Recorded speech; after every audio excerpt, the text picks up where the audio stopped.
Hey guys, welcome to Gather Veterans. Today, special guest Brad Giglio from Traverse City. Brad, how's it going, man? I'm great, Jason. Thank you, man. Sweet. Well, thanks so much for joining us. We're just going to dive right in here. It's been a lot of fun getting to know all of you veterans. I, for one, am not a veteran, but I respect and honor all of you guys so much for your service. And so thank you, first of all, before we even begin, for what you've done for our country. We appreciate you. Well, thank you. I appreciate it. It's always a weird thing when someone says thank you, because obviously we stood up for on our own behalf, most of us at least. So it's hard to say thank you for saying thank you. So thank you. No, I do get that, but so let's dive right in. Let's give everybody kind of a brief background of who Brad is, where you grew up, and then kind of your military history, if you have any in your family, things like that. Yeah, I grew up pretty local to Traverse City, where I live now. I was actually born in Frankfort. My mom and dad still live in Beulah, where I grew up. I went to Benzie Central High School. Went to Central Michigan after high school. I actually had my first kind of like little touch of the military. I went to a Navy recruiter right after high school. My mom and dad went with me. It was just something I always knew that I wanted to do. I wanted to be a fighter pilot. Didn't have good enough eyes, so I couldn't do that. So I was like, well, I'll do the college thing for right now and see what happens. Went to Central Michigan for 3 years and with my degree in exercise science. Actually dropped out to join. It was kind of a weird little thing. I woke up one morning, sat on the couch till about 9 a.m. when the recruiting office opened, and literally grabbed my keys, drove down and signed up. It was obviously something that was in my head for a long time, but the way it happened was really kind of like organic, and it was just something that I felt called to do.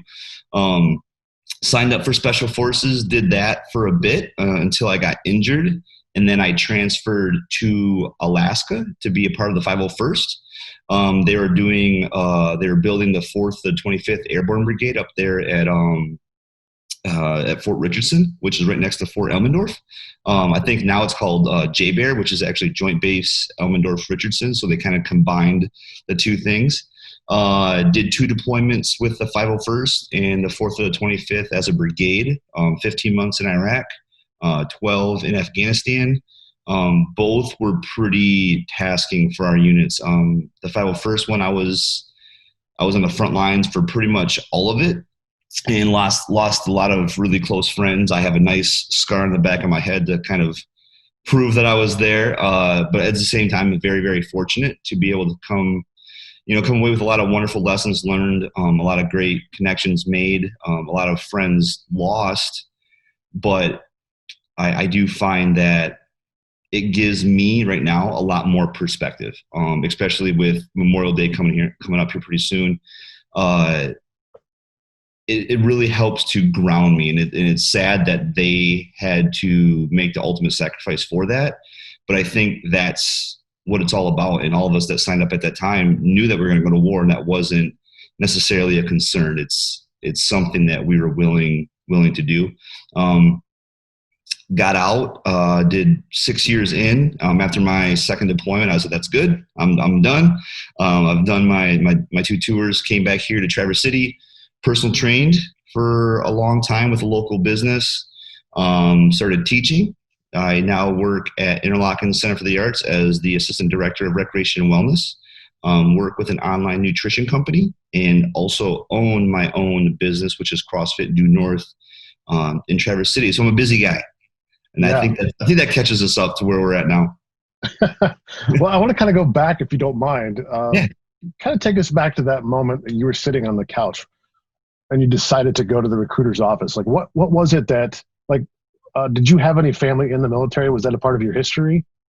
Yeah, my grandfather, my dad's dad, was in World War II. He was a medic. I'm not sure exactly what units. He was very quiet about it. It wasn't something that he talked about. It wasn't something that he hid, but it was something that it's not that he wasn't proud of it. I think he wasn't able to process the impact that it had on him, and I don't think he wanted to let anybody else feel that, in a sense. My dad didn't even know know much about it. It was when I called my parents after I had signed up, I had talked to my mom and dad. I said, hey, this is what I'm doing. It wasn't one of those things where I was asking permission. It was more of a, giving my parents obviously a heads up. And my dad hugged me, kissed me, same with my mom. But my dad's like, you got to tell your grandpa. And at that moment, it was like, I didn't really get it at first until I literally sat down with him and told him, and he started crying. And it was one of those things where he was like, it wasn't that he was mad. I think he was sad, because I think he knew what he had been through and what he had seen, especially in World War II and being a medic. I could only imagine that he just didn't want that for me. And I think that he told me that he was proud of me, that he was obviously very happy that I am the man that I am to make a decision like that. But I think the emotion of all of it got him initially. He actually slapped me. Yeah, it was, he never, my entire life, he had never laid a hand on me. He had never even yelled at me, but it was one of those things, I think, where it was like an emotional reaction. But then immediately after that, he cried and he gave me a hug and he shook my hand. And I had, some of the best memories sharing with him the things that I had accomplished, when I was in, from my last day of deployment. Actually, I take that back. My Christmas in Afghanistan, I flew a flag on Fob Salerno, and I folded it all up, and it was the morning flag, and we pulled it down, and the commander and the sergeant major signed a certificate, and I gave that to him as a gift. And we kind of had that connection that nobody else in our family had. And I think once those things kind of happened, the pride in him and like the humility of what it is to be a soldier started to come through more than the worry. And that was something that we had, that nobody else in my family will ever has as a connection. And that was something that I feel very fortunate to be able to have done. Wow, that's awesome. My father is from the Netherlands originally, and his dad was part of the Dutch army in World War II and fought in Indonesia, and actually was taken as a prisoner of the Japanese prisoner of war camps. Oh, wow. There for 2 years and survived. And we don't know hardly anything because he never talked to my dad or his kids about it. It must have been just horrific, to even fathom what those guys did, because the Japanese back in those days, they were pretty brutal. Yeah, I think it's one of those things too.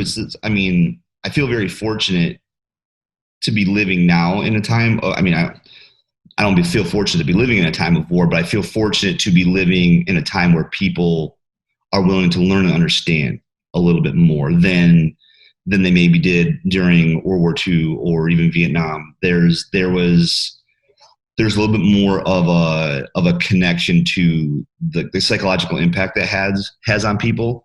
And I think, even me as a soldier, when I was getting out, all the processes that I was allowed to go through in order to learn how to move through and process information and negotiate my feelings or whatever it is that was going on that maybe I realized was happening or not, where for them that wasn't really relevant at the time. It was a little bit more of you internalize it and you manage it that way. And I think like there wasn't that idea of self-expression or even trying to explain to somebody what you were feeling, because it could come off as, I don't want to say bragging or even like weakness. There was just this idea of, this is what I had to do, and I'm not going to talk about it, kind of thing. You just don't talk about it, right? Yeah, for sure. Well, let's go back to your time in service. What are, I don't know, top three significant events that you can draw from that kind of inspire others, or just share your experience, period, I guess? Man, there's so much. It's hard to pick three things. Right. From the time I went into basic training, I've made friends that maybe I haven't talked to in years, but every now and then we'll get a chance to connect. And it's like nothing, it's like 15 years hasn't gone by. It's like nothing has happened. Even though we may have not have continued our military careers together. It's like that initial bond that you make when everything's getting really crappy and everyone's complaining about what's going on. Like that, like, I mean, I think that is probably one of the most pivotal things that I have, is just like those deep rooted connections that can literally never be broken. One story, I had this buddy who, his last name was Redmond. He was from Alabama. He was pretty country, great dude, but we were on a fast track. So we were going through special forces training. At the time it was SOP-C. So like you did basic training, your, 11 Bravo normal, like, AIT training. And then we went right to airborne school. And then from airborne school, you went to, Fort Bragg to start your special operations stuff. So we were in airborne school, and like his first time on an airplane was when he was going to be jumping out of it. So we're sitting there, and he's got this really deep Southern accent, and he's like, I've never been on an airplane before. He's like, we're about to jump out of one. He's like, I don't know what to think about that. I was like, I don't know either. And like literally like 3 minutes later, we're hooking up, and like this dude's jumping out of the airplane.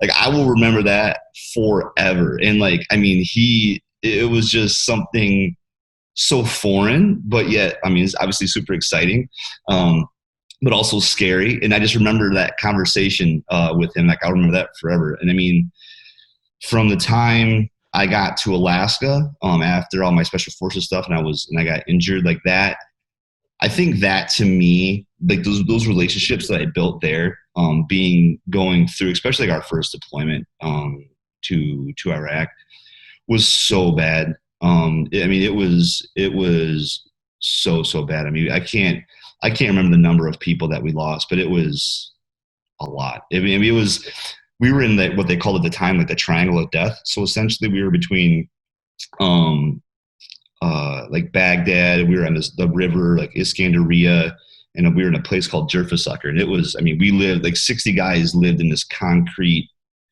little fortress that could barely hold 40 people. It smelled like pee. We had to burn and stir our own crap.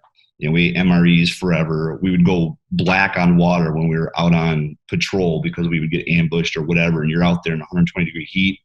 And the thing is, as bad as that stuff was, we would always find something to laugh about, like when we got back, regardless of what it was. I mean, even on the days that we lost somebody, which, as terrible and as burned into our heads, seeing that stuff and losing friends, there's some sort of weird human thing that you have to find to make light of like those harder situations. And it's not to press it down. It's not to, undermine it. It's to help you process it. And there was always, like, that was one thing, is I would always remember, no matter what, we would have these moments where, we might have been crying, moments before because of everything that just happened. But then, we'd be getting cleaned up and eating or whatever, and somebody would say something, and we would have something to laugh about. And I think like those types of like emotional roller coasters is what ties people so tightly together. So those moments I will never, ever forget. And Sorry to interrupt you. No, go ahead. Did it kind of help? I mean, I can only imagine what it's like to be in that situation, in those circumstances. Did it kind of help you get through those moments to be able to, because when you found something to laugh about, it kind of took you out of that moment, I would think, for just a second. And you would forget what's going on around you in that moment, I would think. I mean, 1,000%. I mean, it's a coping mechanism, obviously, to handle all those things. But whether it's you telling a story about the person that you just lost and something funny that had happened, or, somebody else who was running across the road and they tripped and, they ate it in the middle of this like horrific firefight, and it was like hilarious, but obviously scary. Like, it's these weird, like these weird things that you take in order to manage, because no matter what, you're doing it the next day, like, or minutes later. I mean, it's like there's nothing that is going to stop that from happening. And like where we were at, I mean, we were attacked multiple times every single day. Like it didn't matter. Like it was, I mean, one of the funniest things, because nobody got hurt, is like we hadn't had a hot meal in months, probably months. I mean, we had to have water air dropped in. We had to have baby wipes dropped in because we didn't have any water and we didn't have anything to clean ourselves with. So they, helicopter drops in baby wipes so that we can clean ourselves. But we had just gotten there Thanksgiving. They were bringing food out and like the mermites, and some dude, whomever, like saw the trucks coming because they know our holidays, obviously. Threw a grenade over the wall. That's how close to the town we are. And we have like serpentine wire and all that kind of stuff, but I mean, it's not. I mean, we're right in town. It's bad. They throw a grenade over the wall. Everybody gets out of the way. They blow up our hot food that we like. I had never seen, out of all the things that had happened that was like not great, I had never seen so many people so upset. Oh man. You know what I mean? Because it was like there, it's like at the door, you're like, and all it is like cream corn, like in like some like hot, like dried turkey. Like it's nothing great, but it's a hot meal. It's not out of a bag, And as soon as that happened, like, I mean, the whole world went on fire. I mean, people were, obviously there was like people shooting from the towers and all that kind of stuff. And, things were very chaotic for a few minutes. But once that was done, like all we could do was like look around and just like all this, like it was still steaming, all this food that we would have was warm, was on the ground, and like everyone was so mad. They were so mad. But again, it's like one of those memories, like I will never forget that. I will never forget that because because we were all in it together. Like it wasn't just me. It wasn't just them. It was all of us together. And in the end, like we laughed about it. And we ended up getting like a nice meal, and they figured out a way out. They brought some more food out, so it ended up happening. But like those little things, sitting here now in this chair in this house, like it's like you think about that stuff, like it just gives you so much more grounding. It just gives you so much more gratitude for where you're at right now and for the people that are still over there doing that. So to pick one or three memories is tough, but I mean, there's a few. No, that's great. I mean, it's true about the perspective, because like now the problems in retrospect or in perspective of each other, you're like, I can handle that. It's like, like the whole thing with like the infantry is like adapt and overcome, right? So like no matter what, because a plan's always good on paper. Like as soon as the first bullet whiz, like that plan goes out the window. So it's like, do you remember that first time that happened to you? Oh yeah. I remember my very first foot patrol. So we get there and like we do our, cause like you merge with the unit that they're there before you, and you do like a 2-week learning curve where like you're riding along with them. And then the next week you're kind of leading and they're riding along with you. So that way it's kind of like the shadowing process. Then you're not just all of a sudden just like out there, so that we can learn the people, you learn the areas. And I remember like walking down, the city is called Musaib. It's just like south of, our FOB that we were at, and they don't have running water, so everything's gravity fed. So they use the restroom typically on the roof of their houses, and they just use like water and it'll like flow down.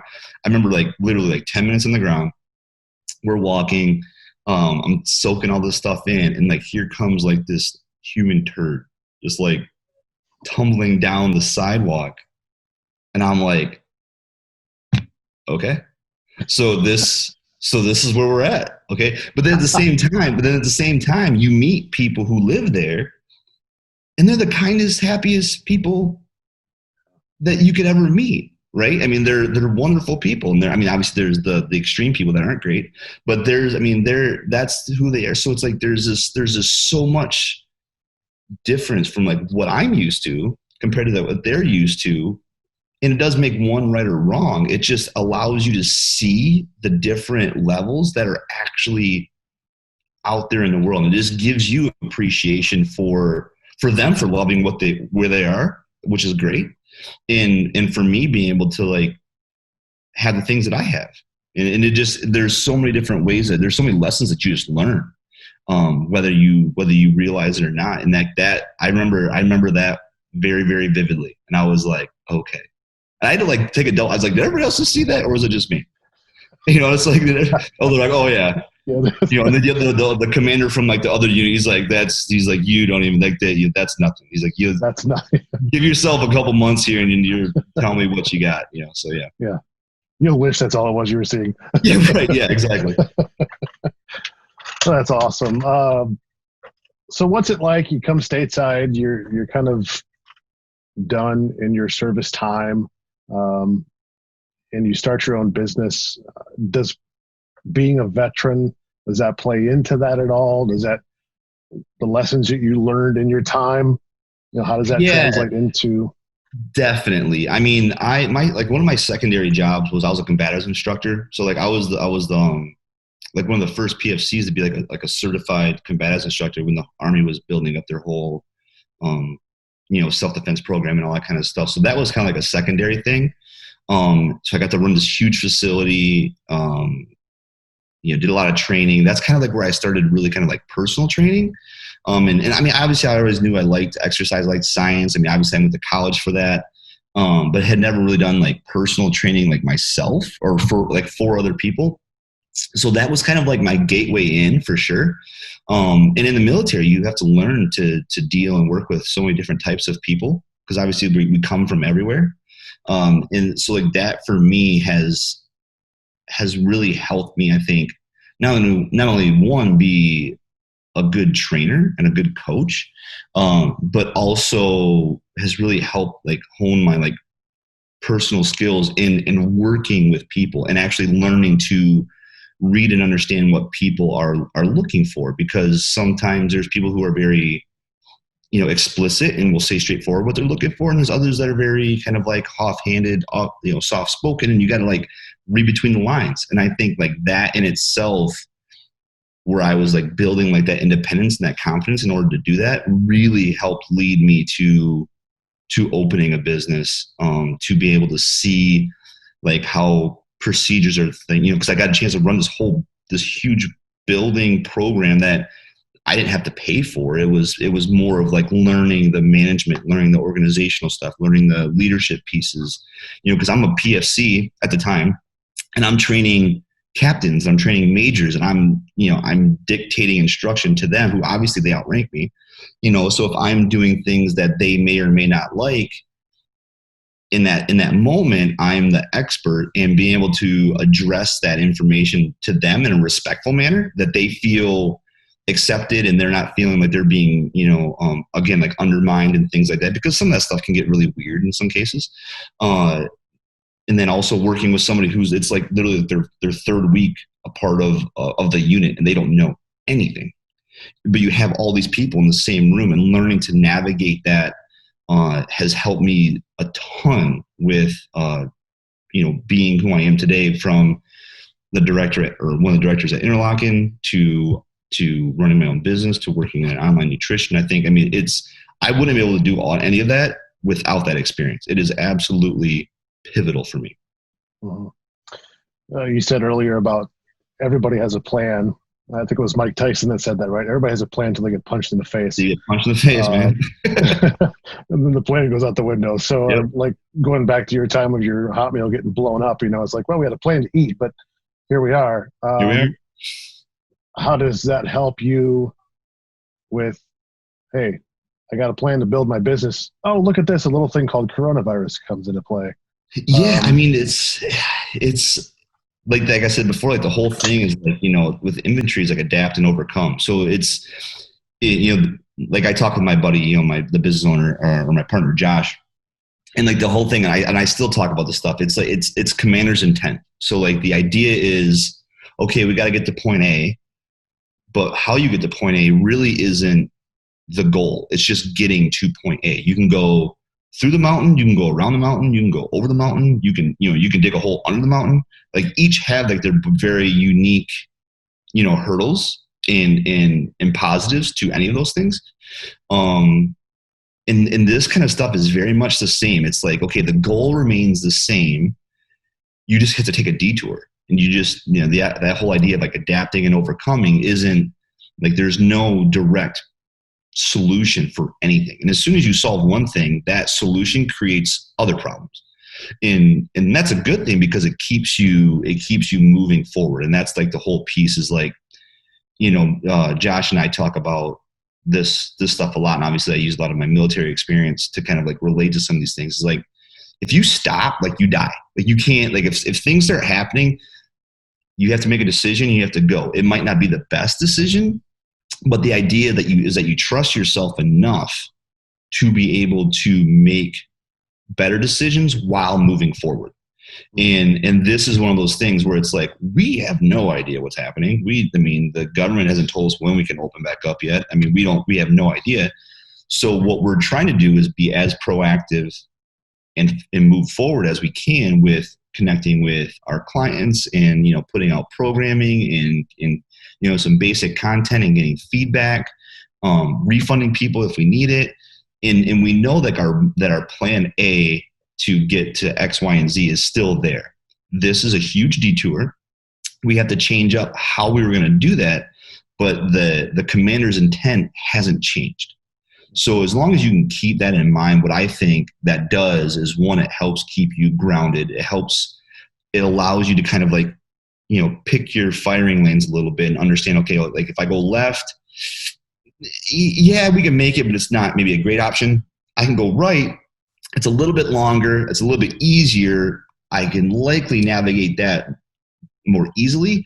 So let's go that way. And if we get that way far enough and then we see a better spot, well, we have the opportunity to go left or right again. Like, so that idea of keeping that commander's intent of like the goal, but not getting so bogged down with like the minutia of like a singular plan, I think really helps make us successful or keep us successful. And that's kind of like what I take from a lot of my experience with this is like, I didn't freak out. We didn't freak out. We're like, okay, what do we got to do? Let's talk to our landlord. Okay, what's the stuff with these loans? Okay, do we apply for that? Do we not apply for that? How can we keep our coaches paid? How can we maintain lights in the building and X, Y, and Z? Okay, who can we talk to maybe buffer some of those things just through, quality, positive relationships that we've built?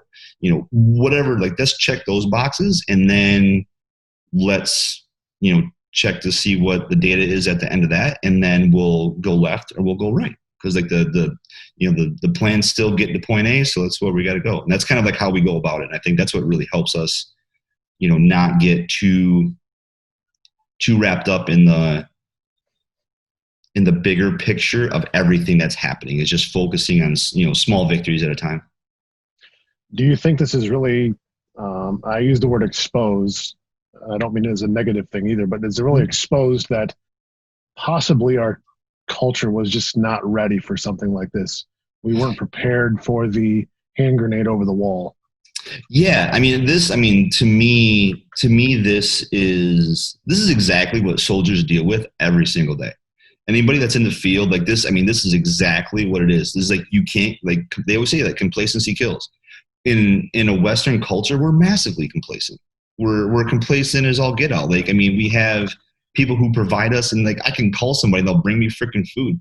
When in reality, most people across the world have to walk, I don't know, however many miles just to get some water, and then they got to carry it back. Like, it's like we have all these things that are like given to us, that I think a lot of people take for granted. I think that's where, soldiers, and men and women in uniform, and even like first responders who have to deal with all this stuff have a little bit more of a tangible, realization of what's happening, because they can go like, yeah, this isn't ideal, but what can we do to make this better? I think where we get in trouble as a society or as a culture, Western culture or whatever you want to look at it, is that idea of instantaneous gratitude, or not gratitude, but like gratification. Like things just show up. I want something, I push a button and bing, there it is. When in reality, it's not like that. And that system can get disrupted super easily. Like you can, if the system is a bike, a stick in the spokes is going to knock it over pretty easily. And it doesn't take much. Right. You know what I mean? Like a little itty bitty stick on a big old bike, it's going to cause an issue. So it's that, I think. And I'm hoping that a lot of this creates a little bit more perspective on how we manage ourselves as people. And I think largely that'll help impact the system. I think that is really what we got to take from all this. I think there's a lot of other things that are going on from a political standpoint. That's like not even the place to get into it. That is going to make that harder. But I think deep down, if people, an individual person, can see what they can do to make a difference in just how they see the world, how they see all this stuff. And again, keep that commander's intent for your family or whoever it is that you're caring for. As long as you can keep that focus, this stuff will work itself out. And you can let the politics and the people that do all the money stuff and wherever that they're doing, that really won't affect you personally, emotionally, and within your family, as long as you can kind of keep that thing in mind. In my opinion, obviously there's certain things that we can't control with some of that stuff, like what we're going to pay in taxes and whatever else that they're going to charge us with after these stimulus bills and whatever's going to happen. Right. We can't control all those things, but what I can control is, okay, well, do I need Netflix? Can I get rid of Netflix and I can save sure. $120 a year? Like, can I do that? Like, okay, great. That'll help me X, Y, and Z. You start to learn to strategize, and I think that's if we can get to that point as a culture after all this, then we'll be better off than how we came into it. For sure. So you've been out of the service for how long? I got out in 2010, so almost a decade. Actually, May. So I think I'm coming up in my 10-year mark, man. Okay. Wow, that's awesome. Since you've been out, in your opinion, what are some of the greatest needs of veterans? And then I have a second part to that question, but I want to hear from that first. The greatest needs? Yeah. I think a lot. I mean, in my experience so far, what I've gotten from like the VA and stuff like that as I've gotten out has been good. I think there's a break in the chain with some of the communication. So I think, I mean, like I've talked to Hannah about this. Like, I think this is great. Like the magazine, like this publication is great because it can connect some of like these huge things that are happening. I mean, the VA is huge. I wouldn't even want to try to like even think about how you would communicate all the different things that people have access to. I think that's a big one. I think it's like, it's like having like a huge pond and all these fish, and you got to try and pick the right one that you can eat. Like, but there's so many, like you don't even know what to do. And I think that's kind of like what it is. There's so much information that people don't know what to lean into. And I think things like this, like smaller publications like this, can really help like sift through some of those larger pieces of information and help, break it down for, layman's like me that understand like, oh, well, if I want to, I can do vocational rehab. I have this ability, or there's this program where I can sign up if I want to learn to be an electrician. Like I can do that. But there's so much stuff and there's so much literature and there's so much legal terminology and there's these things that just a lot of people just don't understand. And I think having a resource like this is really what help people understand that more directly and how it can affect them and how they can actually apply it to their life if they so need to. I think that's a big need. I think that's something is just there's just too much information and we need people to simplify it for us. Kind of the funnel down effect. Yeah, man, for sure. Absolutely. Yeah. Well, we're excited because Hannah is actually expanding her magazine to San Antonio, Texas. So we're pretty excited about that. Those are very military-friendly people. Yeah. Military city. Yeah. So this question comes from my perspective as a civilian. Whenever we hear things about vets, I immediately in my mind think of older veterans. Yeah. Is there something out there that you guys do in your age bracket or your time of service in Afghanistan and Iraq and all that? Do you guys have something that draws you together to get together, having functions together, support one another? Because it seems like there's a lot of organizations that draw the older World War II, Vietnam, Korea, all those. But is there something for you guys out there that are kind of the younger generation veterans? I think it's kind of like there is definitely like a generational gap with that stuff. I think the older generation, so Vietnam, Korea, World War II, the generation of veterans there, even like Desert Storm, like we didn't have like these platforms like Zoom or whatever the case would be to be able to connect. Like that just wasn't happening. So people connected, physically a lot more often. I know, like I talk, I text, Facebook, like friends, like all. I mean, that's really how a lot of like my generation, at least with veterans, like connect, because it's literally so simple. I have conversations with guys I serve with, every week. Is somebody sharing a memory, or the anniversary of a fallen brother type thing. And it's one of those things where like, you'll talk about like a funny memory, or, just simple, like rest in peace kind of thing. We get a lot more exposure because we have like a much simplified platform in order to do that, where you see things like the VFW and stuff like that tends to be a little bit more of like an older, generation.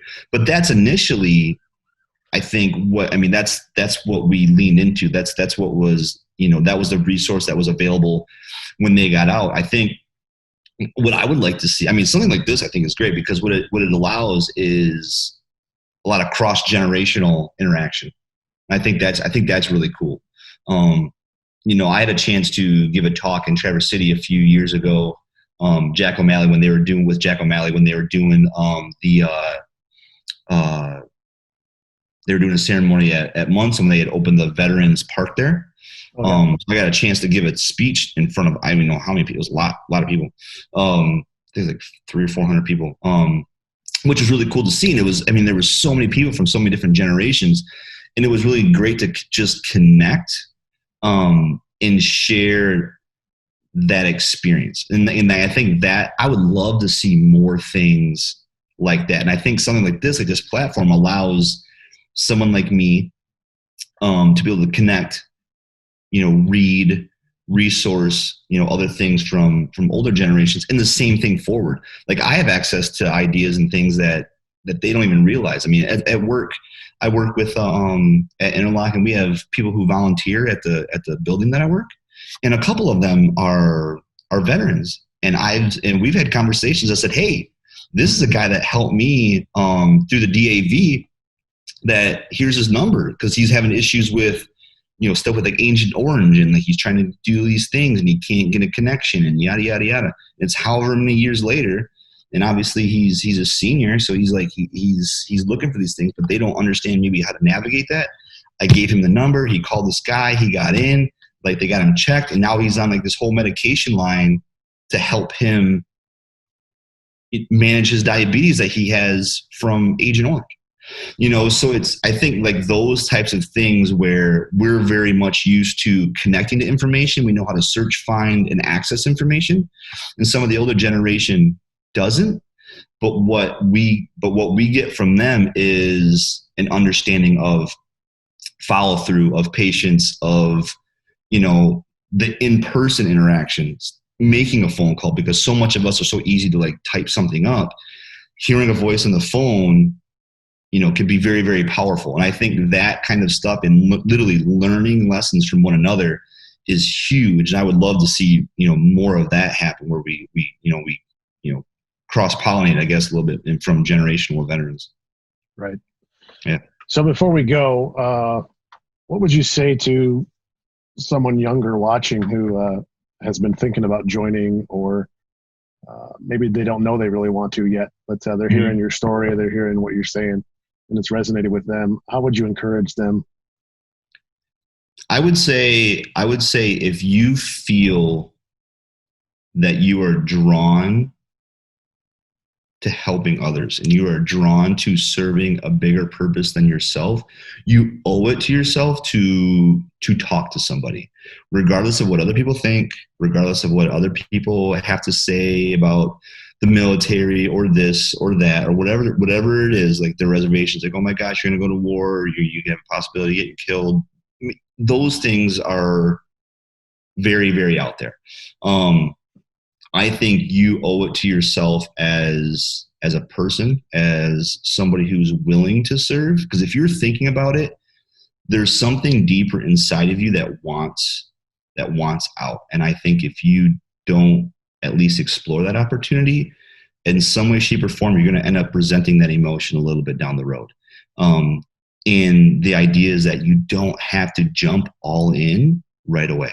You can do ROTC in college. You can do community programs. You can do, you can speak to a recruiter. You can volunteer on weekends. You can do National Guard first. If it's not something that you're 100% sure that you want to devote your life to, or even several years of full-time service, there's lots of opportunities out there to be able to get a feeling of the structure. Because I think it's what most people fear. They fear the structure of it. There's a lot of opportunity to see what that structure is like and to see if it fits you. Because believe me, you want to be the person that you don't have to fit the structure, but you want to be able to maneuver through the structure.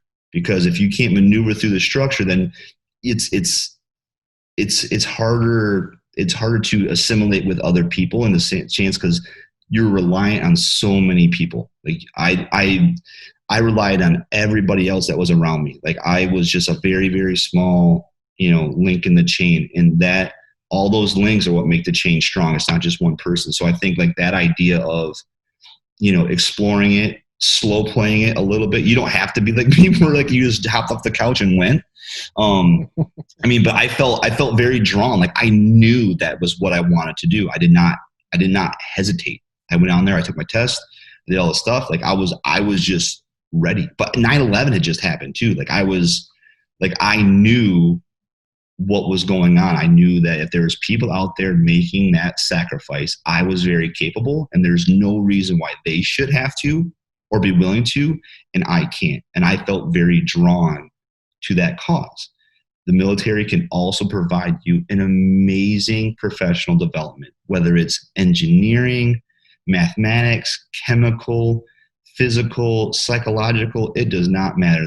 I can guarantee you will never talk to somebody who's been in the service who cannot tell you that they became a better person from their experience. They may not have liked everything that they saw or did or had to do, but it made them who they are today. There's a lot of people who struggle with that, for sure. There's a lot of people who struggle with those things. I've had a lot of friends who have committed suicide because of their things. But in the long run, those people made a decision that they wanted to be a part of something bigger. And I think if you can do that, you owe it to yourself to at least explore it. Oh, that's pretty cool. That's some good advice. Appreciate that. Yeah. Brad, we appreciate your time for sure. We appreciate your service.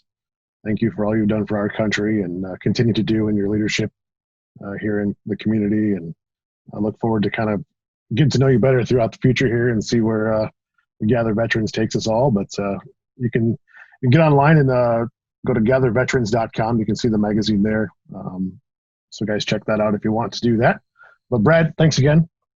Thank you, Jason. I really appreciate the time, and you guys are doing awesome stuff, man. Keep it up. I appreciate it. Have a great day. Yeah, you too. Thank you.